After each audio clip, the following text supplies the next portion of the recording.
जब सास चली गई उसकी, तो उसने कहा कि आप लगता है अपनी सासू माँ को बहुत मानती हैं, क्योंकि कितने अच्छे मन से आपने अभी प्रणाम किया। तो उस बहू ने कहा कि अरे बहुत तंग है हम भाई, बहुत तंग है इनसे, बड़ा परेशान करती हैं, बड़ा दुख देती हैं।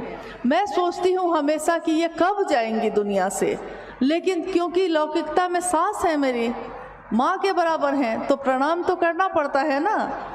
तो साहब ने कहा कि ऐसा ही प्रणाम उस महादेव को मत कर लीजिएगा, क्योंकि देखने में लगता है कि अगरबत्ती जला के बैठे हैं, फूल चढ़ा रहे हैं, जल चढ़ा रहे हैं, टीका लगाए हुए हैं, गेरुआ वस्त्र पहने हैं, लेकिन मन ही अगर शिव में नहीं है, मन ही नहीं टिका, तो क्या फ़ायदा है। और अगर मन आपका रोशनी से भर जाए तो क्या होता है। मन उजियारा जब जब फैला, जग उजियारा होए, इस उजले दर्पण पे प्राणी देखो धूल न जमने पाए, कहीं धूल न जम जाए दुनिया की।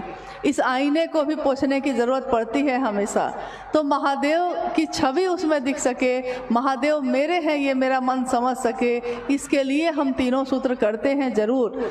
लेकिन इन तीनों सूत्रों को करने के पीछे हमारी मनसा मात्र रहती है कि हम शिव की तरफ चल सकें, मेरा मन शिव पे टिक सके। आपके इस जगह पे मुझे लगता है कि ये पहली बार इस तरह का कार्यक्रम आयोजित हुआ है, और अभी दिखने में आ रहा है कि बाहर मौसम काफ़ी ख़राब है, मतलब किसी के लिए अच्छा है, किसी के लिए ख़राब है। देखिए, हर चीज़ किसी के लिए अच्छी होती है, किसी के लिए ख़राब। जिसके पास अच्छा घर है, सुरक्षित है, उसके लिए तो बढ़िया मौसम है, बारिश देखने में अच्छा लगता है।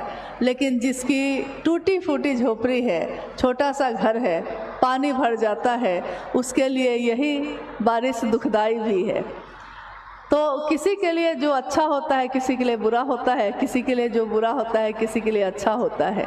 लेकिन शिव की शिष्यता सबको समान रूप से आवेशित करती है, सबके लिए एक जैसा ही होती है। मेरा अनुरोध है कि बारिश अपना काम कर रही है, लेकिन आप लोग जो पीछे खड़े हैं कम से कम शांत होकर बैठ जाइए। हमारे जीवन में पहले से ही काफ़ी परेशानी है, काफ़ी बेचैनी है, और इस परेशानी और बेचैनी में हमको कुछ समझ में नहीं आता। लेकिन महादेव की दया ऐसी है कि इस बेचैनी में भी महादेव याद आते हैं, इस बेचैनी में भी हम महादेव से दया मांगते हैं।